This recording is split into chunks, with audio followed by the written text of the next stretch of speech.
On metal tactical folders, silent Diana and Roy. Plus, the best of 7. Is we're afraid that we might get another lawyer as president. That say, I am limited. On Easter Island, the centuries live side by side. Get moving again until we reduce the regulatory burden, the tax burden. See how it gives you targeted resistance that's going to help your body change. Poisoned by radiation. It claims the radio... The powers that be want us to be passive observers. You got a match? Blessed is the man that feareth the Lord. Discover the 5 easy-to-follow steps to help you consistently make money in the stock. And you must call now. Have your credit card ready. We all know the psychic powers of the televised image. A presentation of the South Carolina Educational Television Network and the Annenberg CPB project. Additional series funding is provided by the National Endowment for the Arts and the Arthur Vining Davis Foundation. Special funding for this program is provided by Soft Sheen Products.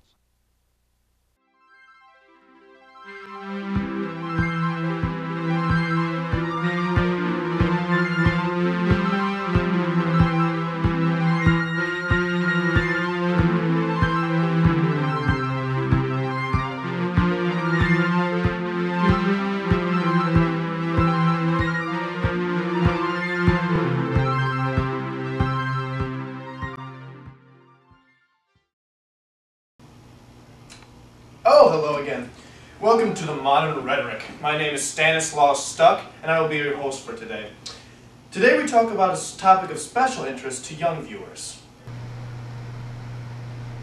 You know, we've talked a lot about different arguments in this series. I've even made a few myself. No, you're wrong. But the visual argument is unique to our modern times. We may say that a visual argument is made through images, like these photographs of me, which are just reproductions of something that's been perceived. Through the cinematic technologies, we can create moving images, which, with a soundtrack, can represent events through time, like this video of me.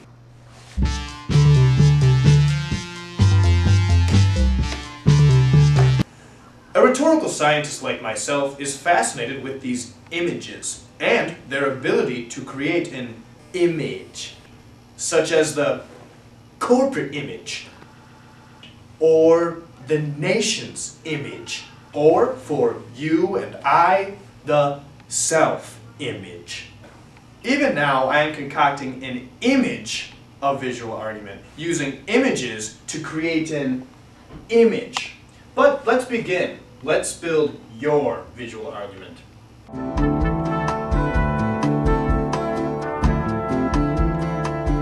First, you will need your own argument to be presented visually. As a university student, you may well know that every topic imaginable has already been argued. But, nevertheless, you should think of what you believe, what others should believe, and what others must believe. Sit down, open a book,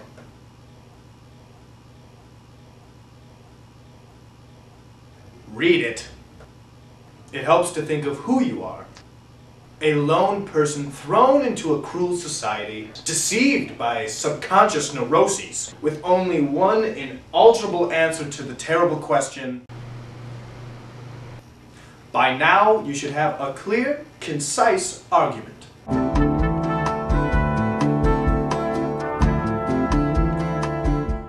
We must think of who will be seeing our argument. Thanks to modern psychologists, we now know that man is no neutral, rational creature. As Edward Bernays, author of Engineering Consent, says, to convince the public of something, we must discover what the stimuli are to which public opinion responds most readily. To convince an audience, one must crystallize the obscure tendencies of this audience and create for it simple symbols for which it can readily respond.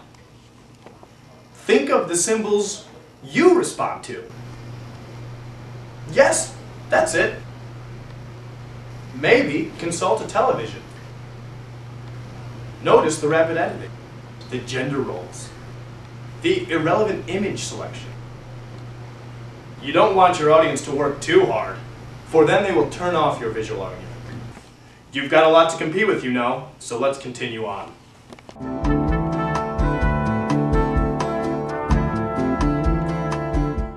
This is a visual argument after all, so we must consider what will best convey it.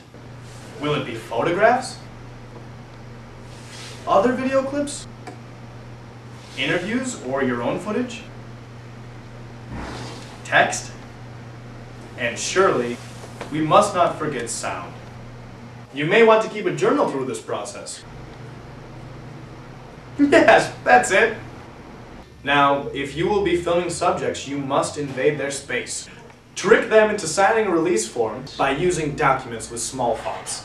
Make sure to film some filler, so as they're chatting on, you can cut away from their face. Nothing will wilt your argument more than boring pictures. They must be exciting. If you're interviewing people, make sure to be prepared. Find some comfortable chairs. Set up your camera with a tripod support module.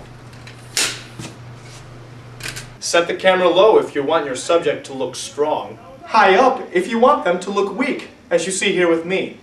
But don't let this limit your imagination. You can feel free to concoct people in any way you wish. After all, it's your video.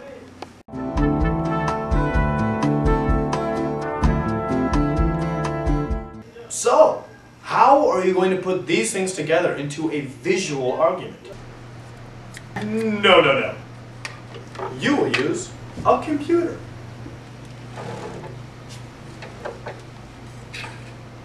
I trust you've already converted all your media to the proper digital formats. Excellent. Let's begin. Plug in all your devices and media storage machines. Plug them in everywhere, all at once. Now capture them using this proprietary software.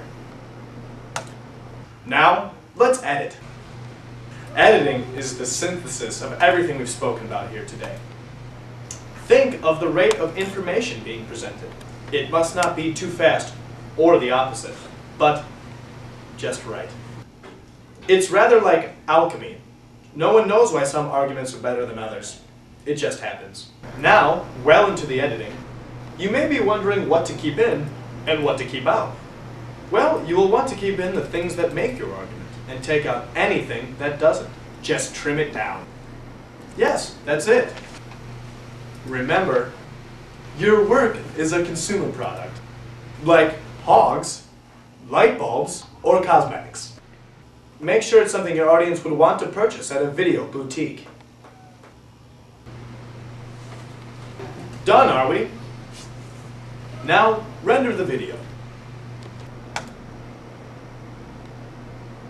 And burn the file to a video disk. Now, you may want to advertise or screen your visual argument in public. Surely, if you follow these steps, you will win the world over. I'm Stanislaw Stuck. See you next time for part 20, Argument Gesture. She's targeting her inner thighs and buttocks, so she's getting soon to catch up. Bye-bye. God bless you, and thanks. I am most influenced leader in Africa, in the continent, and also I am a leader who speaks the truth. It's funny how the colors of the real world only seem really real when you video them on a screen.